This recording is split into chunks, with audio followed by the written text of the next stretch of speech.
Olá, eu sou a Júlia, eu sou oceanóloga, me formei em 2022 pela Universidade Federal do Rio Grande, a FURG.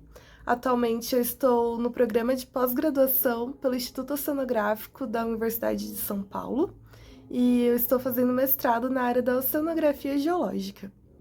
Hoje eu vou falar para vocês sobre os registros de variações climáticas encontrados nos sedimentos marinhos. Então vamos lá. As glaciações ou eras do gelo são temas abordados na escola, museus, em filmes e até mesmo em animações. Mas vocês já se perguntaram como os cientistas descobriram tais informações? Afinal de contas, foram eventos que ocorreram há milhares ou milhões de anos. Como é possível ter registros sobre tempos tão distantes? Vamos ao início. Houveram ao menos 5 eras glaciais na história geológica do planeta. Mas não necessariamente quer dizer que todas elas ocorreram da mesma forma, e nem que é preciso ter um planeta todo coberto de gelo para ser considerado uma glaciação. Na verdade, basta uma diminuição de cerca de 5 graus Celsius na água da superfície do mar e pode ser considerado um período glacial. Essas mudanças na temperatura do planeta são causadas principalmente por momentos em que tivemos pouca incidência da radiação solar na Terra, que podem ter a ver com as variações astronômicas, os chamados ciclos de Milankovitch.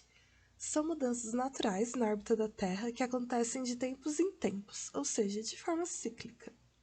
A excentricidade diz sobre a órbita da Terra em relação ao Sol, que pode ser mais oval ou menos oval.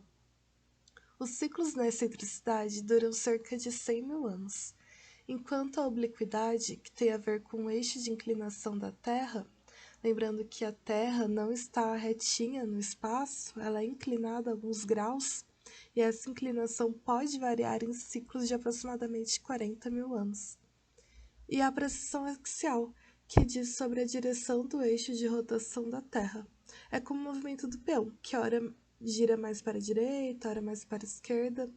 A precessão ela possui variações de cerca de 26 mil anos.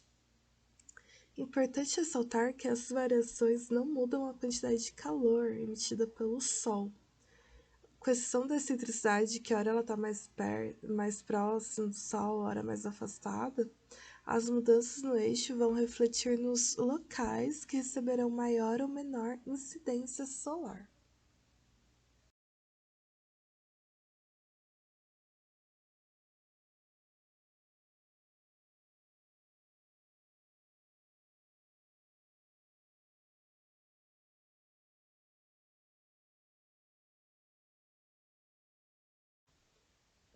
Uma característica do último período glacial é que ele foi marcado pela presença da megafauna, os animais gigantes no mundo todo.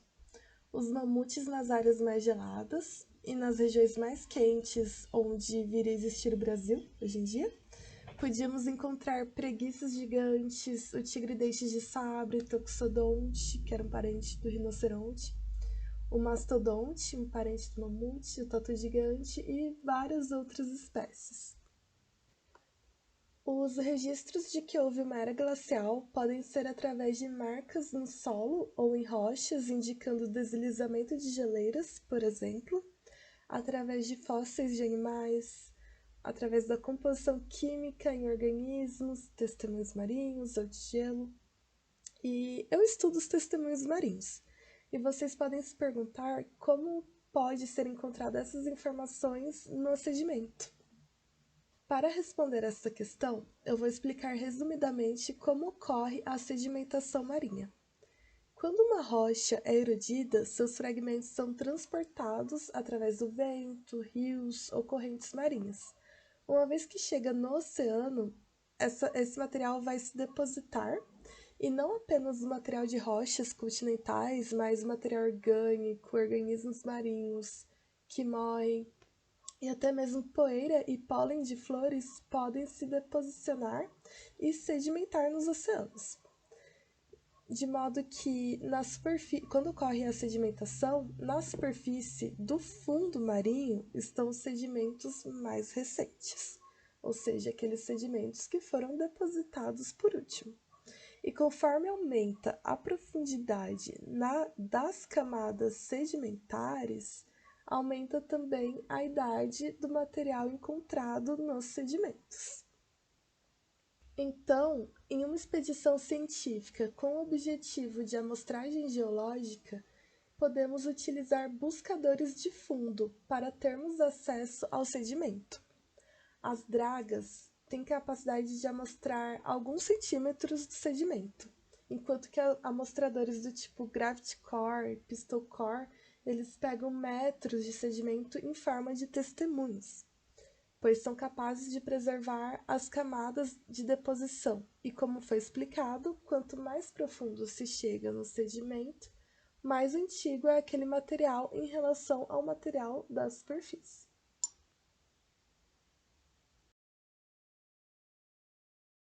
Aqui podemos observar um Gravity Core sendo lançado.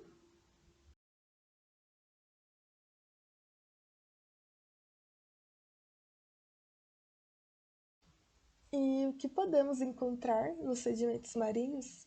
Alguns exemplos são argilominerais, fósseis de organismos, diversos minerais como calcita, fosforita, fósseis de foraminíferos também, uma infinidade. Uma ferramenta para estudar o passado está nos fósseis de foraminíferos.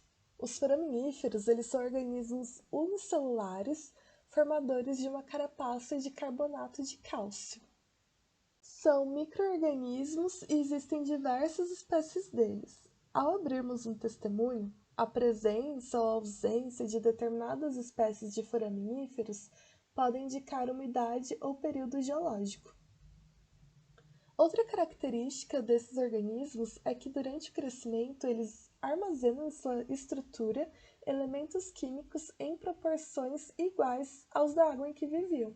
Então, se na água tinha muito oxigênio dissolvido, eles vão armazenar a mesma proporção. Se tinha muito magnésio, por exemplo,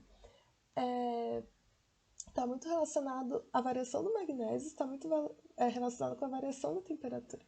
Se tem muito magnésio, são em tempos quentes, há muito magnésio na água do mar, enquanto que em períodos frios tem menos magnésio. Então, um organismo que registrou bastante magnésio em sua estrutura significa que ele vivia em um ambiente de águas mais quentes. E por assim vai. São algumas ferramentas utilizadas. E já que estamos falando de elementos químicos, um elemento químico específico, ele pode se apresentar na natureza com diferentes assinaturas. São chamados de isótopos. São os elementos químicos que apresentam o mesmo número de prótons, porém diferentes números de nêutrons. E nesta aula eu falarei sobre isótopos estáveis, que são aqueles que não sofrem o decaimento radioativo. O oxigênio, ele possui 3 isótopos estáveis. São eles o oxigênio 16, com maior abundância na natureza, sendo 99,76%, o oxigênio 17, com 0,04% de abundância, e o oxigênio 18, com 0,2% de abundância. O oxigênio 16, ele também é chamado de oxigênio leve, e o oxigênio 18 como oxigênio pesado. Enquanto o oxigênio 17, devido à baixíssima ocorrência na natureza, ele não é tão analisado quanto o O16 e o O18. E isso acontece em qualquer molécula que se tem oxigênio. Pode ser na água, no gás do próprio oxigênio, no dióxido de carbono e até mesmo nos carbonatos. Como existem moléculas leves e moléculas pesadas, no caso do ciclo da água, as moléculas leves de oxigênio são incorporadas mais rapidamente pela evaporação, pois moléculas pesadas precisam de muito mais energia que moléculas leves para evaporarem. Assim, em tempos quentes, havia menos oxigênio 18, o oxigênio pesado, na água do mar, e maiores quantidades na atmosfera. e em tempos frios, maiores quantidades de oxigênio pesado no mar e mais oxigênio leve em geleiras. E vocês lembram que os foraminíferos registram em suas carapaças os elementos em proporção, de acordo com o que está presente no ambiente? Pois bem, os cientistas conseguiram reconstruir idades passadas de acordo com a variação de oxigênio pesado presente nas carapaças de foraminíferos, e foram chamados de estágios isotópicos marinhos, onde os picos representam os períodos mais quentes e os vales os períodos mais frios. O último máximo glacial, que está ali no número 2, aconteceu há cerca de 20 mil anos atrás, enquanto o penúltimo máximo glacial é marcado por aquele vale no número 6A. O presente é indicado no número 1 e está numa região de pico, pois estamos em um período quente. E notem que em períodos quentes há menores quantidades de O18 na água do mar, enquanto em períodos frios, maiores quantidades de O18 na água do mar. Por isso, no eixo Y, o gráfico ele está em escala invertida, justamente para facilitar a leitura do gráfico.